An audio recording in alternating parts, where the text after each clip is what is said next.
ನಮಸ್ತೆ, Anvay kitchen and ಕ್ರಿಯೇಷನ್ಸ್ಗೆ ಸ್ವಾಗತ.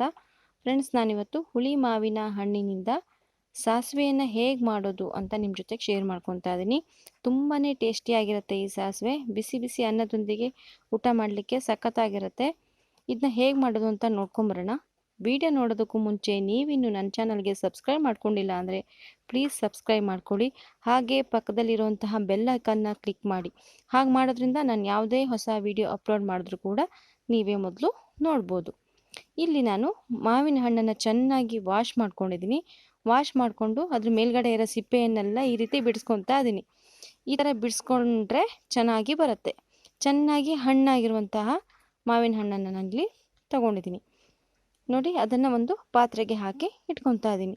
ಇದೇ ರೀತಿ ನಾನು ಎಲ್ಲ ಮಾವಿನ ಹಣ್ಣುಗಳನ್ನು ಕೂಡ ಈ ರೀತಿ ನೋಡಿ ಸಿಪ್ಪೆಯನ್ನು ಬಿಡಿಸ್ಕೊತಾ ಇದ್ದೀನಿ.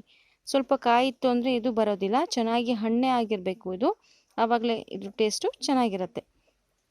ನಾನು ಇದೇ ರೀತಿಯ ಹಣ್ಣನ್ನು ಬಳಸ್ಕೊಂಡು ಆಲ್ರೆಡಿ ಒಂದು ರೆಸಿಪಿಯನ್ನು ತೋರಿಸಿದ್ದೀನಿ ಫ್ರೆಂಡ್ಸ್. ಮೇಲಗ್ರ ಅಂತ ಅದರ ರೆಸಿಪಿಯನ್ನು ನಾನು ಶೇರ್ ಮಾಡಿದ್ದೀನಿ. ಆ ವಿಡಿಯೋದ ಲಿಂಕನ್ನು ಡಿಸ್ಕ್ರಿಪ್ಷನ್ ಬಾಕ್ಸಲ್ಲಿ ಹಾಕಿರ್ತೀನಿ, ಚೆಕ್ ಮಾಡ್ಕೊಳ್ಳಿ. ಇವಾಗ ಎಲ್ಲ ಹಣ್ಣನ್ನು ಬಿಡಿಸಿ ಆಗಿದೆ. ಅದನ್ನು ನಾನು ಒಂದು ಪಾತ್ರೆ ಹಾಕ್ಕೊಂಡು ಅದರಲ್ಲಿರುವಂತಹ ರಸವನ್ನೆಲ್ಲ ಈ ರೀತಿ ಕಿವುಚಿ ತೆಕ್ಕೊತಾ ಇದ್ದೀನಿ.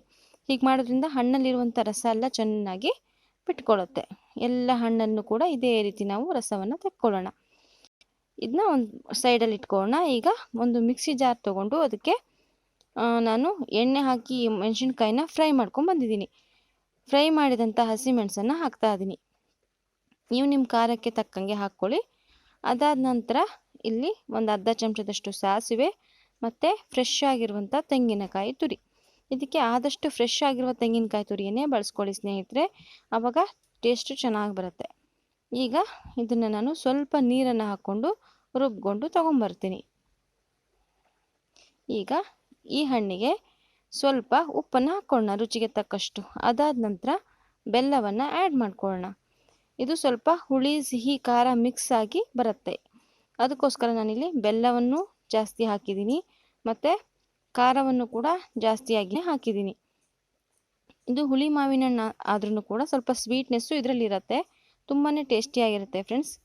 ನೋಡಿ, ಇವಾಗ ಬೆಲ್ಲ ಹಾಕಿದ್ಮೇಲೆ ನನ್ನ ಕೈಯಲ್ಲಿ ಒಂದು ಸತಿ ಮಿಕ್ಸ್ ಮಾಡ್ಕೊಂಡಿದ್ದೀನಿ ಬೆಲ್ಲ ಚೆನ್ನಾಗಿ ಕರಗಲಿ ಅಂತ. ಅದಾದ ನಂತರ ರುಬ್ಬಿದಂಥ ಮಿಶ್ರಣವನ್ನು ಹಾಕಿ ಸ್ವಲ್ಪ ಮಿಕ್ಸಿ ಜಾರಿಗೆ ನೀರನ್ನು ಕೂಡ ಸೇರಿಸಿ ಹಾಕಿ ಅದನ್ನು ಚೆನ್ನಾಗಿ ಮಿಕ್ಸ್ ಮಾಡ್ಕೊತಾ ಇದ್ದೀನಿ. ಎಲ್ಲವೂ ಚೆನ್ನಾಗಿ ಹೊಂದ್ಕೊಳ್ಳೋ ರೀತಿ ಒಂದು ಒಳ್ಳೆ ಮಿಕ್ಸನ್ನು ಕೊಡಿ. ಚೆನ್ನಾಗಿ ಮಿಕ್ಸ್ ಮಾಡಿಕೊಂಡ್ರೆ ಚೆನ್ನಾಗಿ ಬರುತ್ತೆ ಟೇಸ್ಟು. ಇದಕ್ಕೆ ಮಿಕ್ಸ್ ಮಾಡ್ತಾ ಇರುವಾಗಲೇ ಸಿಹಿ ಮೊಸರನ್ನು ಹಾಕ್ಕೊಳ್ಳಿ. ಒಂದು ದೊಡ್ಡ ಕಪ್ಪಲ್ಲಿ 1 ಕಪ್ ಆಗೋಷ್ಟು ಸಿಹಿ ಮೊಸರು ಬೇಕಾಗುತ್ತೆ. ಹಾಕ್ಕೊಂಡು ಚೆನ್ನಾಗಿ ಮಿಕ್ಸ್ ಮಾಡ್ಕೊಳ್ಬೇಕು. ಬೆಲ್ಲ, ರುಬ್ಬಿದಂಥ ಕಾಯಿ ಎಲ್ಲವೂ ಕೂಡ ಚೆನ್ನಾಗಿ ಹೊಂದ್ಕೊಳ್ಳೋ ರೀತಿ ಇದನ್ನು ಮಿಕ್ಸ್ ಮಾಡ್ಕೊಳ್ಳಿ. ಇದನ್ನ ಮಿಕ್ಸ್ ಮಾಡಿ ಒಂದು ಸೈಡಲ್ಲಿ ಇಟ್ಕೊಂಡು ಇದಕ್ಕೆ ಇವಾಗ ಒಂದು ಒಗ್ಗರಣೆಯನ್ನು ಕೂಡ ಮಾಡಬೇಕಾಗತ್ತೆ.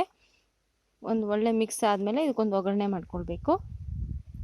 ಒಗ್ಗರಣೆಗೆ ನಾನಿಲ್ಲಿ ಕೊಬ್ಬರಿ ಎಣ್ಣೆ ಜೊತೆಗೆ ಸಾಸಿವೆ ಮತ್ತು ಒಣಮೆಣಸಿನ್ಕಾಯಿನ ಹಾಕಿದ್ದೀನಿ. ಅದನ್ನು ಚೆನ್ನಾಗಿ ಬೇಯಿಸ್ಕೊಂಡು ತೊಗೊಂಬಂದಿದ್ದೀನಿ. ಹಾಕಿ ಚೆನ್ನಾಗಿ ಮಿಕ್ಸ್ ಮಾಡ್ಕೊಳ್ಳಿ. ಮಿಕ್ಸ್ ಮಾಡಿದ್ರೆ ನಮ್ಮ ಹುಳಿ ಮಾವಿನ ಹಣ್ಣಿನ ಸಾಸಿವೆ ತಿನ್ನೋದಕ್ಕೆ ಸಿದ್ಧವಾಗಿದೆ.